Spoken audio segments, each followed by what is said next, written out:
Di sebuah desa kecil bernama Sukatani, hidup seorang guru muda bernama Raka. Ia baru berusia 30, penuh semangat, dan memiliki keyakinan bahwa pendidikan adalah jalan perubahan. Raka mengajar di sekolah dasar negeri satu-satunya di desa itu. Namun, semangatnya mulai retak saat ia menyadari bahwa sebagian dana bantuan pendidikan tidak sampai ke tangan murid-murid. Ia melihat siswa kelaparan, buku yang rusak, dan bangunan sekolah yang tak kunjung direnovasi, sementara laporan keuangan sekolah tampak sempurna. Raka mencoba berbicara secara baik-baik kepada kepala sekolah, Pak Darman, yang dikenal licik namun licin. Namun, bukan solusi yang ia dapat, melainkan peringatan halus untuk tidak mencampuri urusan orang dewasa. Tidak puas, Raka kemudian menulis surat terbuka dan melaporkannya ke Dinas Pendidikan Kabupaten. Ia pikir ia melakukan hal yang benar, dan Tuhan pasti mendukung kebenaran. Tapi dunia tidak seputih idealismenya. Hanya 2 minggu setelah laporan itu, Raka diberhentikan dari pekerjaannya tanpa alasan jelas. Tuduhan palsu tentang pelecehan murid mulai menyebar. Rekan-rekan kerjanya menjauh. Bahkan beberapa warga desa mulai memandangnya dengan sinis, seolah-olah ia racun di tengah mereka. Raka terpukul. Ia merasa dihukum karena berkata benar. Kemana Tuhan saat itu? Malam-malam Raka menjadi panjang dan sunyi. Ia duduk di beranda kontrakannya yang sempit, menatap langit kosong. Doanya tak lagi lantang, lebih seperti gumaman luka. Tuhan, aku hanya ingin jujur. Mengapa engkau diam? Katanya sambil menulis di jurnal kecilnya, satu-satunya teman yang setia. Ia menuliskan semuanya, kejadian-kejadian, perasaan, dan pertanyaan-pertanyaan yang menggantung tanpa jawaban. Ayahnya sudah lama wafat, dan ibunya tinggal di kampung seberang. Ia enggan menceritakan hal ini, takut menambah beban. Uang tabungannya mulai menipis. Tawaran kerja lain tak kunjung datang. Ia bahkan sempat berpikir, mungkin dunia memang tidak adil. Mungkin Tuhan juga tidak peduli. Tapi sesaat setelah itu, ia menyesal telah berpikir demikian, lalu meminta ampun dalam diam. Di suatu pagi, saat membuka pintu, Raka menemukan sehelai surat tanpa nama. Isinya, terima kasih karena Anda pernah berani. Meskipun orang-orang tidak tahu, Tuhan tahu. Surat itu tidak menyebut siapa pengirimnya, tapi cukup membuat dada Raka hangat sesaat. Meski pendek, surat itu menjadi satu-satunya bisikan harapan di tengah kabut keraguan. Ia menyimpannya di antara halaman jurnalnya. Mungkin Tuhan tidak berbicara dengan suara yang bisa kudengar, tapi mungkin ia sedang merancang sesuatu, gumamnya.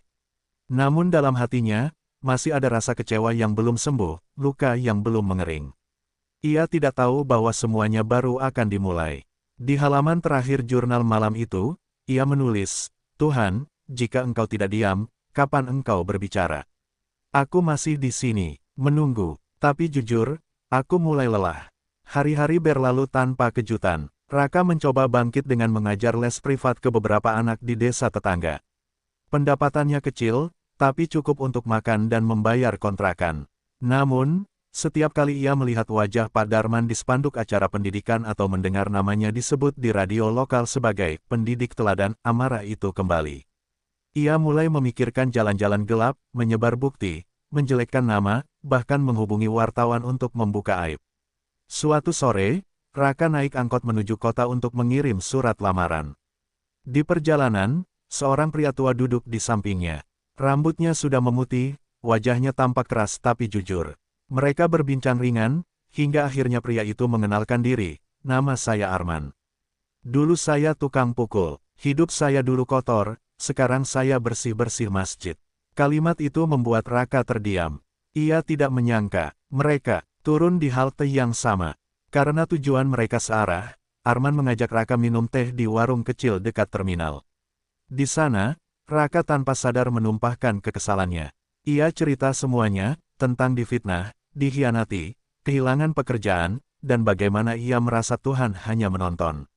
Arman mendengarkan dengan tenang, lalu ia berkata, saya pernah berpikir seperti kamu.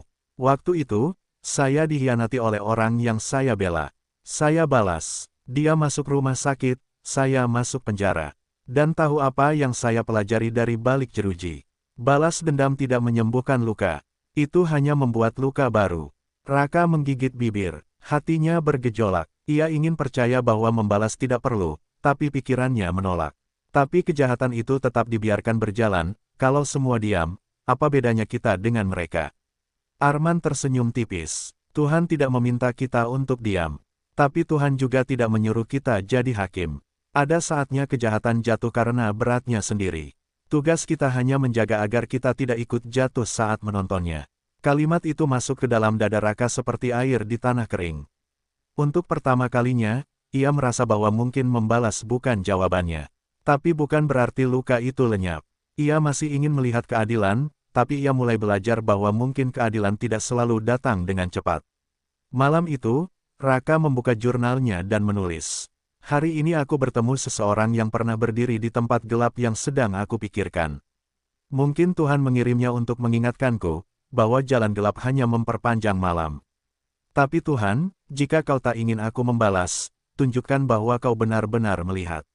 Beberapa hari setelah pertemuan dengan Dito dan Bu Siti, kehidupan Raka mulai terasa sedikit hangat. Ia mulai rutin mengajar Dito dan beberapa anak kampung itu secara sukarela di rumah Bu Siti. Pelajaran sederhana, tapi penuh tawa. Untuk pertama kalinya sejak dipecat, Raka merasa berguna kembali. Suatu siang, saat Raka hendak pulang, Dito menunjukkan sebuah video di ponsel bekasnya. "Pak, ini teman saya kirim dari TikTok. Lucu banget, tapi kayak kenal sama yang di video." Raka menonton. Di sana tampak sosok Pak Darman sedang berbicara dalam sebuah rapat, lalu secara diam-diam menerima amplop dari seseorang yang tampaknya pejabat. Sudut pengambilan amatir, tapi jelas. Raka terpaku. "Dari mana kamu dapat ini, Dito?" Katanya ada anak magang yang iseng merekam, terus bocor. "Sekarang lagi rame di medsos, Pak." Dito tertawa kecil. Raka tidak ikut tertawa. Dadanya berdegup. Ia tahu, Tuhan sedang bergerak. Malam itu, Raka membuka media sosial.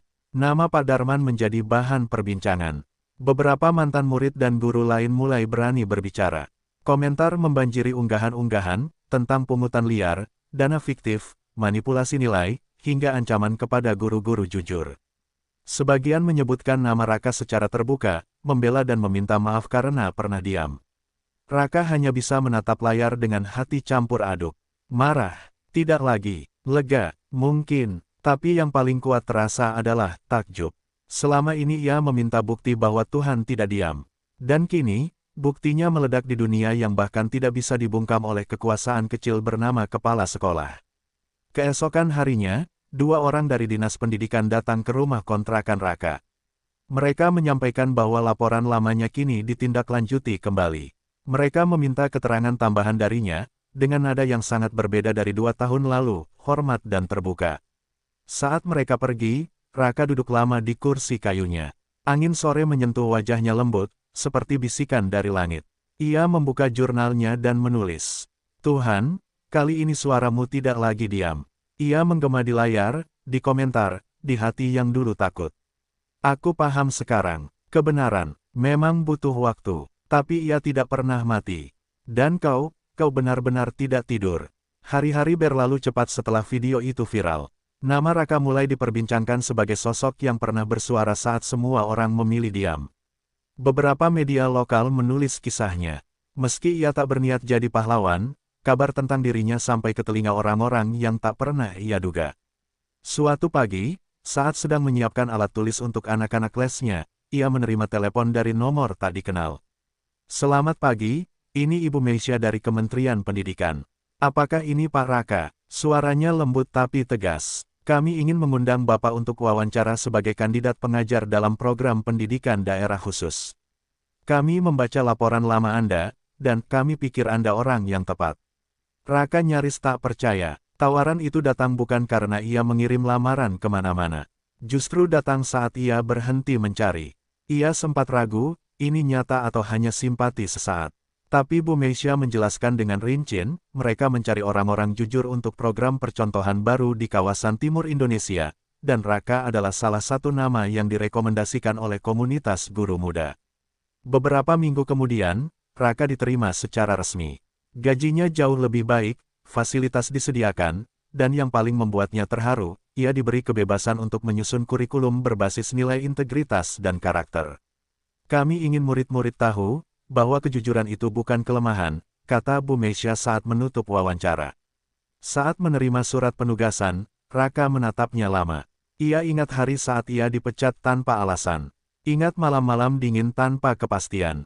Kini, ia berdiri di titik yang tak pernah ia bayangkan akan ia capai. Bukan karena ia berusaha naik, tapi karena ia memilih tidak jatuh lebih dalam. Sebelum berangkat ke tempat penugasannya, ia mengunjungi Bu Siti dan Dito.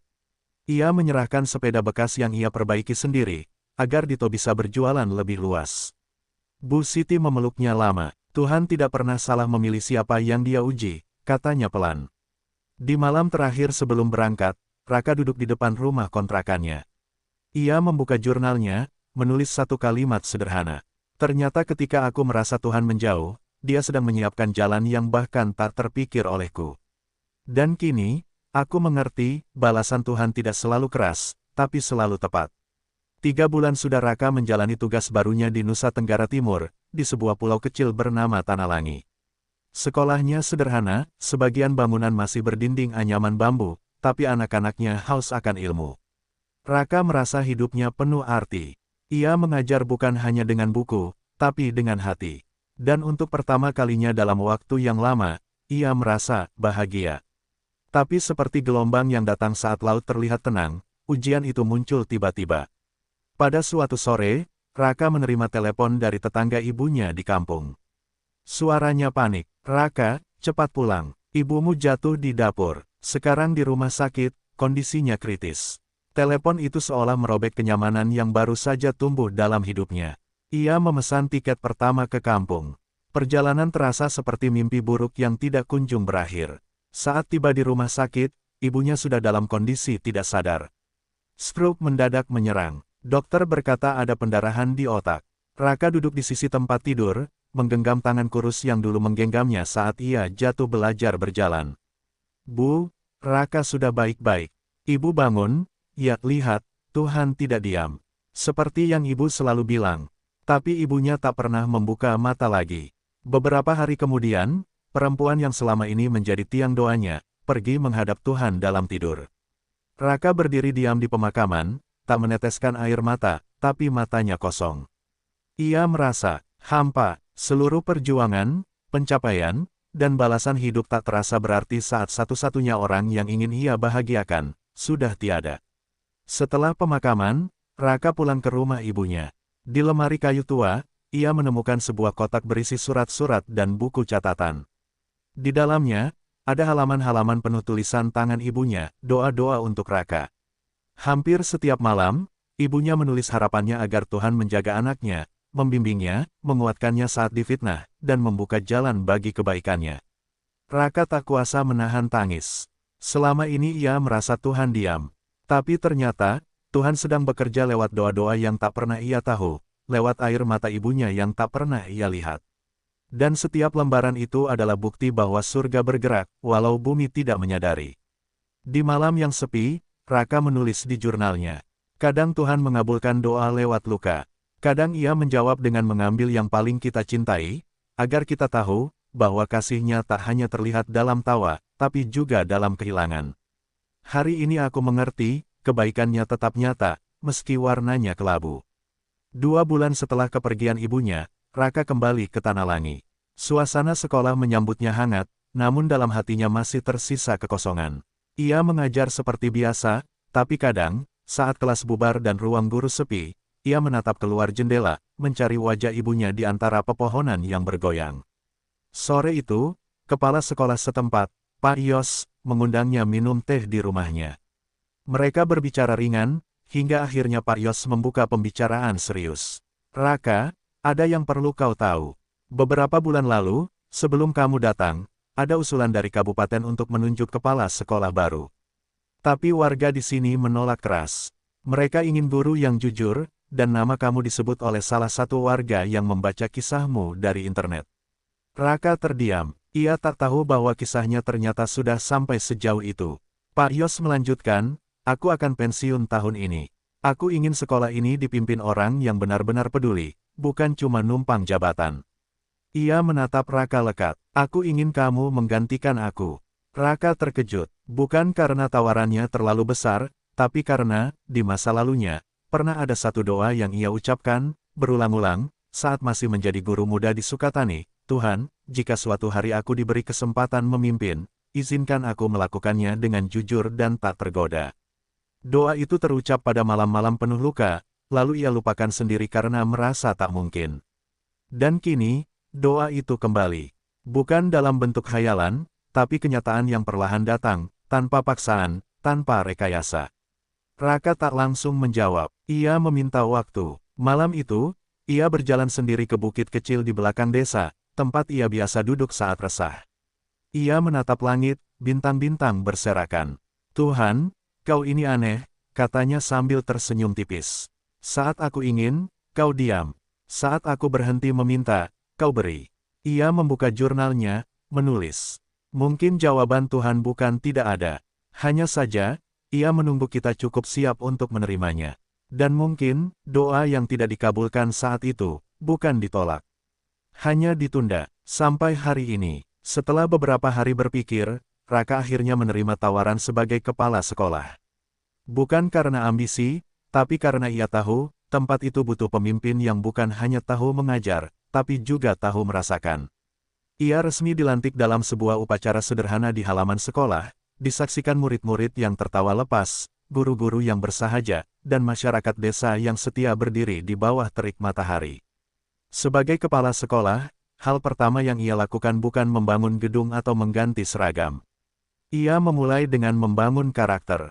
Ia mengajak guru-guru berbincang satu persatu, mendengarkan masalah mereka. Ia membuat sesi mingguan bagi murid-murid untuk berbicara bebas, mengungkapkan perasaan mereka, berbagi mimpi, bahkan ketakutan mereka.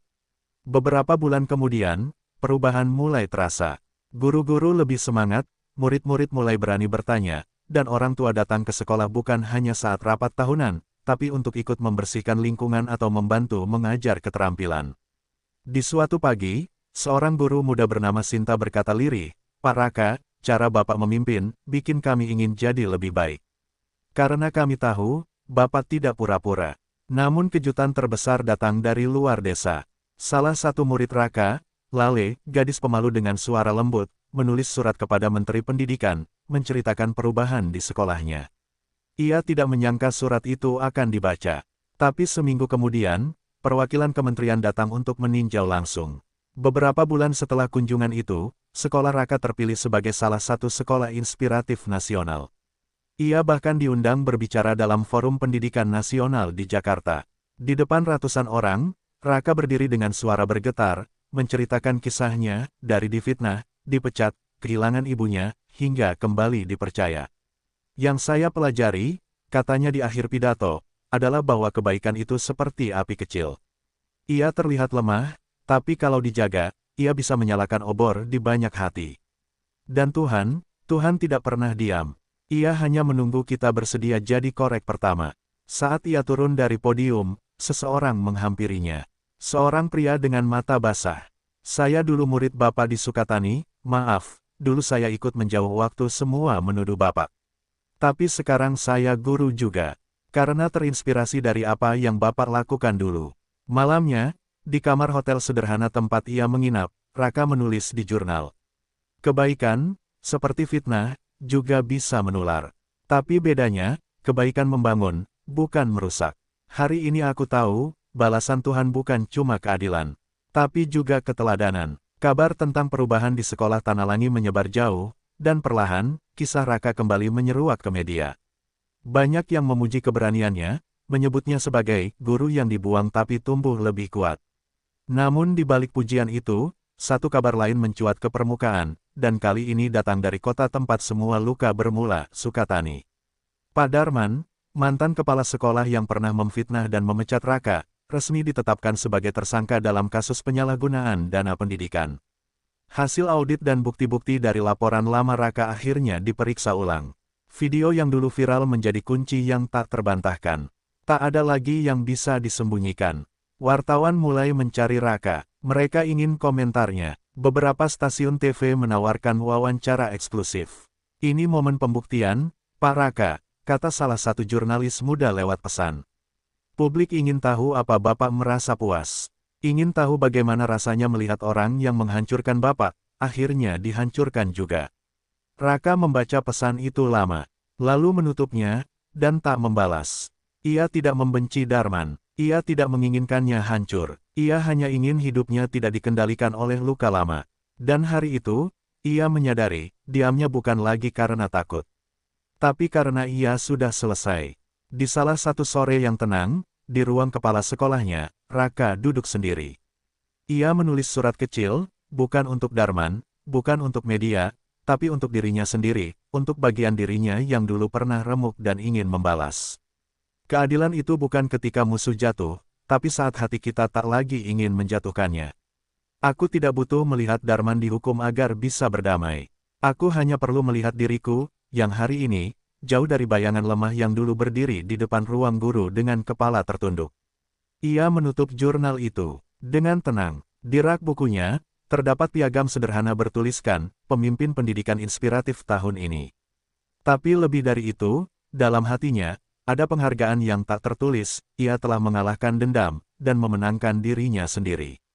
Beberapa tahun berlalu, sekolah di Tanalangi kini berubah menjadi pusat pendidikan percontohan.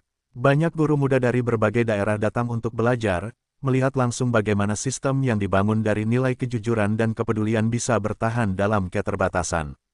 Raka sendiri tak pernah menjadi orang terkenal. Ia tetap menolak wawancara besar, menolak tawaran jabatan politik atau posisi di kementerian. Ia tetap di Tanalangi, tetap mengajar, tetap mendengarkan, dan tetap menulis di jurnal kecilnya. Suatu malam, usai mengantar salah satu muridnya ke rumah sakit karena sakit malaria, Raka duduk di beranda rumah dinasnya. Angin laut bertiup lembut. Ia menatap langit yang penuh bintang, lalu membuka halaman kosong di jurnalnya dan menulis. Tuhan, terima kasih karena tidak menjawab doaku saat aku marah. Terima kasih karena tidak memberi pembelaan saat aku menuntut keadilan. Karena ternyata, jawabanmu datang dalam bentuk perjalanan, bukan perlawanan. Dalam bentuk perubahan, bukan pembalasan. Aku pernah berpikir kau diam. Tapi ternyata, kau sedang menanam. Menyemai sabar, menguji niat, dan membentuk hati. Kini aku tahu, kau tidak pernah diam. Kau hanya menunggu aku cukup dewasa untuk mengerti bahasa kasihmu yang lebih dalam dari kata-kata. Pagi harinya, murid-murid berlarian menyambutnya di gerbang sekolah. Mereka tertawa, bercerita, dan berebut membawakan bukunya. Seorang anak kecil menarik ujung bajunya dan bertanya, "Pak Raka, nanti kalau kami besar, kami bisa jadi seperti Bapak, kan?" Raka tersenyum. "Kalian bisa jadi lebih baik dari Bapak. Asal jangan pernah berhenti jadi orang baik, meski orang lain belum mengerti." Dan dalam senyum anak-anak itu, dalam cahaya pagi yang hangat, dalam semilir angin yang tak terlihat tapi terasa, ada satu kebenaran yang pelan-pelan mengakar, Tuhan